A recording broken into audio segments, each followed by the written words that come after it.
Friends, I welcome all of you to my YouTube channel. Friends, आज के इस lecture में हम two important geographical events that is El Nino और La Neena के बारे में डिस्कस करने वाले हैं। फ्रेंड्स, अगर अभी तक आपने हमारे चैनल को सब्सक्राइब नहीं किया है तो काइंडली आप हमारे चैनल को सब्सक्राइब करें। फिर हम स्टार्ट करते हैं आज का हमारा टॉपिक एल नीनो और ला नीना। आई होप आप लोगों ने जो है सब्सक्राइब किया, तो चलिए स्टार्ट करते हैं हम। फ्रेंड्स, देखिए, ये तीन कंडीशंस है।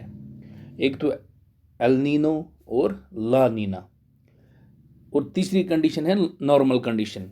यानी नॉर्मल कंडीशंस में जो ऐसे पैटर्न रहता है, फिर जब डिवेट होता है एक उससे, एक तो एल नीनो बनता है और ला नीना। पहले हम नॉर्मल कंडीशन की बात करेंगे। यानी नॉर्मली जब ये एल नीनो या ला नीना नहीं होता है तो उस वक्त कैसे जो है किस तरह से जो है ये नॉर्मल कंडीशंस में जो है ये पैसिफिक ओशन में जो ट्रेड विंड्स वगैरह किस तरह से जो है नॉर्मली ब्लो करती है during normal conditions in the Pacific Ocean की बात कर रहे हैं हम। Trade winds blow west along the equator, taking warm water from South America towards Asia. तो नॉर्मल कंडीशंस के दौरान पैसिफिक ओशन में ट्रेड विंड्स ब्लो करती है westward, west side along the equator, और उसके साथ जो है अपने साथ वो वार्म वाटर कैरी करती है, taking warm water from South America towards Asia. तो वार्म वाटर वो कैरी करती है from South America towards Asia की तरफ। To replace that warm water, cold water rises from the depths. तो जो ये वार्म वाटर कैरी होता है from South America towards Asia की तरफ, तो उसकी जगह, उस वार्म वाटर की जगह लेने के लिए जो है, to replace that warm water cold water rises from the depths, a process called upwelling। तो उस वार्म वाटर की जगह लेने के लिए नीचे से जो है डीपर डेप्थ से जो है ऊपर की तरफ ये कोल्ड वाटर आ जाता है। तो उस प्रोसेस को अपवेलिंग हम कहते हैं। तो El Nino and La Nina जो है are two opposing climate patterns. ये एक दूसरे के अपोजिट क्लाइमेट पैटर्न्स हैं that break these normal conditions.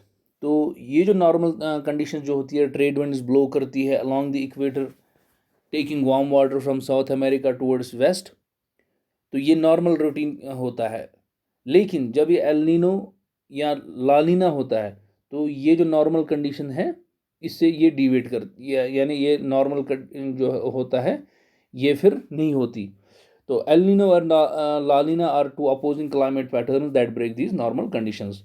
Scientists call this phenomena El Nino southern oscillation.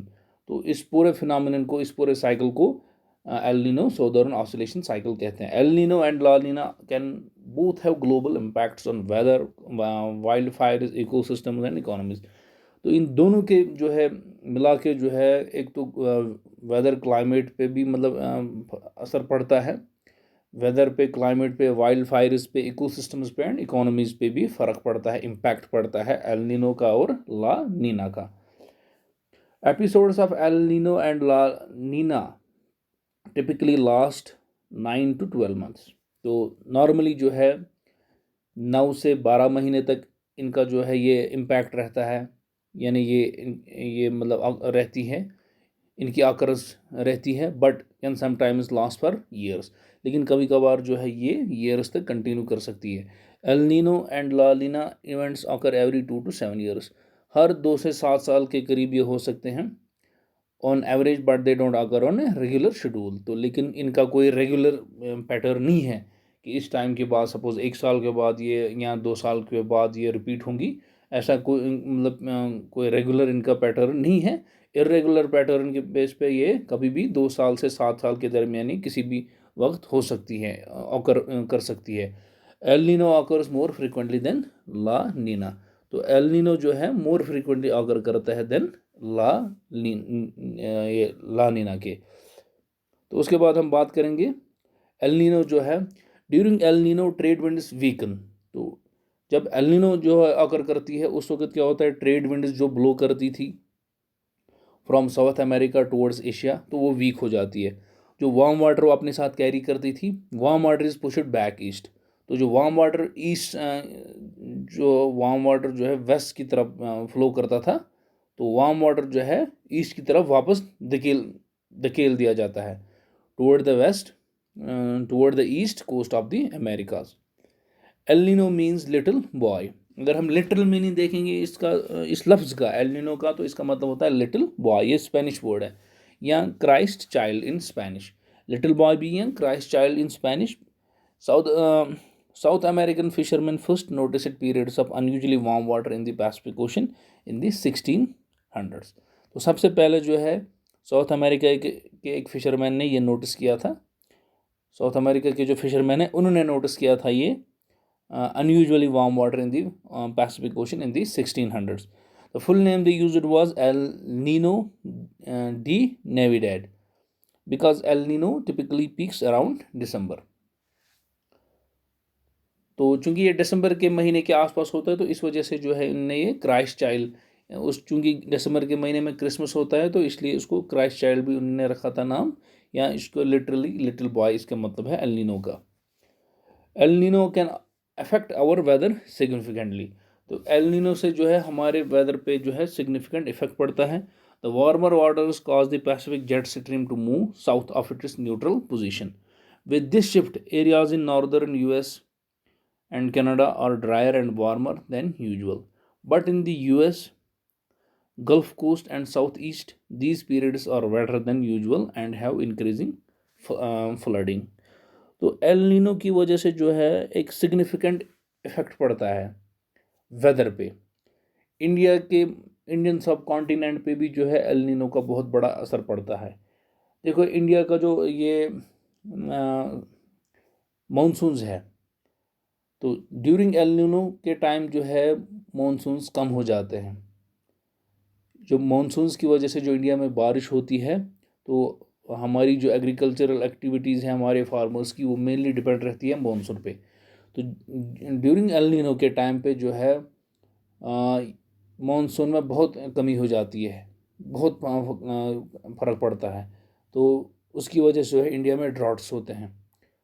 इसी तरह से जो लानीना है, लानीना के दौरान जो है बहुत ज़्यादा बारिशें होती है। फिर उस वक्त चूँकि बहुत ज़्यादा मानसून पुश हो जाती है आगे तक, तो उसकी वजह से जो है फिर ज़्यादा बारिशें होती है, तो उसकी वजह से फिर बाढ़, ये सैलाब वगैरह के बहुत चांसेस बढ़ जाते हैं। तो इंडिया के क्लाइमेट पे, इंडिया के वेदर पैटर्न पे जो है एल नीनो का बहुत बड़ा इफ़ेक्ट है। तो ड्यूरिंग एल नीनो के टाइम पे जो है इंडिया में बहुत कम बारिशें होती है, जिसकी वजह से ड्रॉट्स पैदा होते हैं। और ला नीना के टाइम पे जो है बहुत ज़्यादा बारिशें होती है, और क्या कहते हैं, ये बाढ़ आने के चांसेस बढ़ जाते हैं ला नीना के टाइम पे। इसी तरीके से जो है यहाँ पर जो है the warmer waters cause the Pacific jet stream to move south of it is neutral position. जो वार्मर वाटर्स जो है cause the Pacific jet stream, इसकी वजह से जो पैसिफिक जेट स्ट्रीम है ये साउथ डायरेक्शन में मूव करती है। With this shift areas in northern USA में, नॉर्दर्न यूएस और कनाडा जो है वो खुशक रहते हैं, एंड वार्मर देन यूजुअल, और थोड़ी वहाँ का जो ये टेम्परेचर भी वार्मर हो जाता है यूजुअल, जो बाकी टाइम के मुकाबले में। But in the US Gulf coast and south east these periods are wetter than usual and have increasing flooding. तो लेकिन उनके मुकाबले में अगर यूएस की फिर बात करेंगे, गल्फ कोस्ट या साउथ ईस्ट की बात करेंगे, तो वहाँ पर जो है दीज पीरियड्स आर वेटर, यहाँ पर ज़्यादा बारिशें होती हैं, एंड हैव इंक्रीजिंग फ्लडिंग। और ज़्यादा बारिशें होने की वजह से जो है बाढ़ में, ये सैलाब वगैरह, बाढ़ वगैरह के चांसेस भी बढ़ जाते हैं। El Nino has a strong effect on marine life of the Pacific coast during normal conditions. Upwelling brings water from the depths to the surface. Normal conditions के टाइम पे जो क्या होता है कि अपवेलिंग जो है, अपवेलिंग से जो है नीचे डेप्थ्स का जो वाटर है ऊपर आ जाता है, उसके साथ जो है न्यूट्रेंट रिच जो वाटर है वो ऊपर आ जाता है। ड्यूरिंग एल नीनो के टाइम पे जो है अपवेलिंग जो है, यानी कि जो नीचे समुद्र के जो नीचे सतहों से जो पानी है ऊपर आता था, अपवेलिंग होती थी, वो नहीं हो पाती है। तो इस वजह से न्यूट्रिएंट्स जो ऊपर नहीं चढ़ पाते हैं, तो उस वजह से जो है this affects fish that eat phytoplankton. Without the nutrients from deep there are fewer phytoplankton off the coast. तो जो वो न्यूट्रिएंट्स वगैरह ऊपर नहीं चढ़ पाते, अपवेलिंग नहीं हो पाती, इस वजह से जो है fish this affects fish that eat phytoplankton. तो जब फिशेस के लिए जो है न्यूट्रिएंट्स नहीं होंगे जो वो खाते थे, तो इन टर्न जो है यानी कि फिशेस की कमी हो जाती है। In turn affects everything that eat fish. तो फिर जो लोग फिश वहाँ पर मतलब फिश इंडस्ट्री से जो जुड़े रहते हैं लोग रहते हैं, तो वहाँ पर जो है फिर फिशेस की जो क्वांटिटी जैसे होनी चाहिए थी होती थी, वो नहीं हो पाती है। The warmer waters can also bring tropical species like yellowtail and hair. उसके बाद जो है लानीना की बात करेंगे, तो La Nina means little girl in Spanish. तो एल नीनो जो है लिटिल बॉय, और ला नीना का मतलब लिटिल गर्ल जो है स्पेनिश लैंग्वेज के वर्ड से। La Nina is also sometimes called El Viejo and, या एंटी लीनो भी कहते हैं इसको, एल एल वीजो भी कहते हैं, और सिंपली ए कोल्ड इवेंट। तो ये उसका अपोजिट है, ये कोल्ड फेज है और वो वार्म फेज है एल नीनो। तो La Nina has opposite effect of El Nino. During La Nina events trade winds are even stronger than usual. तो ला नीना के टाइम पे जो है ट्रेड विंड्स क्या होती है, बहुत ज़्यादा स्ट्रॉन्गर होती है नॉर्मल कंडीशन से, pushing more warm water towards Asia of the coast of the west coast of the Americas. Upwelling increases, bringing cold nutrient rich water to the surface. तो जब ये ला नीना ऑकर करता है, उस वक्त जो है ट्रेड विंड्स बहुत ज़्यादा स्ट्रॉन्गर हो जाती है। तो उस वजह से जो है फिर ज़्यादा ये इंडिया के सब कॉन्टिनेंट की अगर हम बात करेंगे, उस वजह से जो है मानसून बहुत ज़्यादा बढ़ जाता है, बारिशें बहुत ज़्यादा होती है, और बाढ़ वगैरह आने के बहुत ज़्यादा चांसेस बढ़ जाते हैं।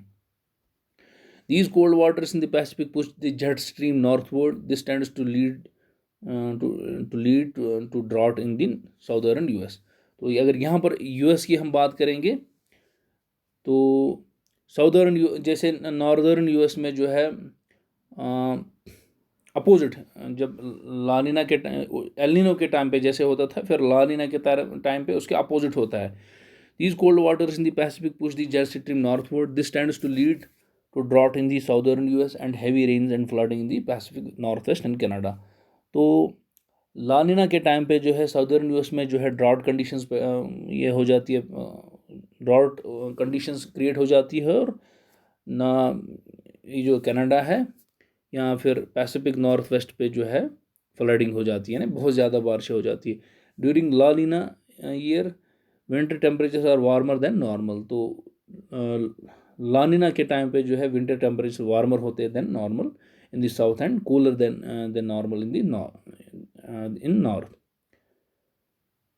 Winter temperatures are warmer than normal कहाँ पे, साउथ में, and cooler than normal in the north.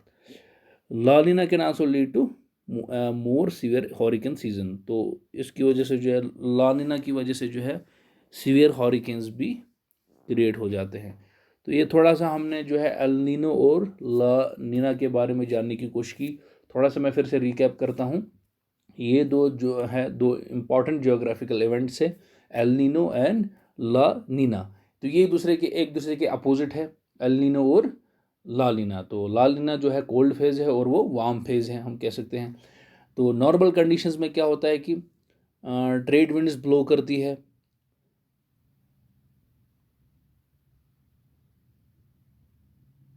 Trade winds जो है ब्लो करती है along the equator, taking warm water from South America towards east. लेकिन जब ये एल नीनो या ला नीना जो होता है, तो उस जो ये ट्रेड विंड्स ब्लो करती थी along the equator towards waste, taking warm water from South America towards Asia, तो ये वीक हो जाती है एल नीनो के टाइम पे। ये ट्रेड विंड्स बहुत ही ज़्यादा वीक हो जाती है। तो इसकी वजह से जो है डिफरेंट लोकेशंस पे, डिफरेंट प्लेसेस पे जो है डिफरेंट इम्पैक्ट पड़ते हैं, वेदर के इम्पैक्ट पड़ते हैं। कहीं पर जो है फ्लडिंग हो जाती है, कहीं पर जो है ड्रॉट्स हो जाते हैं। तो इस तरह से अगर हम इंडियन सब कॉन्टिनेंट की बात करेंगे तो ड्यूरिंग एल नीनो तो यहाँ पर जो है फ्लड्स हो जाते हैं, क्योंकि जो है मानसून बहुत ही वीक हो जाती है, कम होती है। तो लेकिन ला नीना के टाइम पे जो है ये ट्रेड विंड्स बहुत ही ज़्यादा स्ट्रांगर हो जाती है। जो नॉर्मल कंडीशंस में जो ये फ्लो कर बहती थी, उससे ज़्यादा ये जो है स्ट्रांगर हो जाती है। तो इस वजह से जो है फिर से डिफरेंट प्लेसेस पे, डिफरेंट कंट्रीज़ में, डिफरेंट जगहों पे जो है इसका इम्पैक्ट पड़ता है।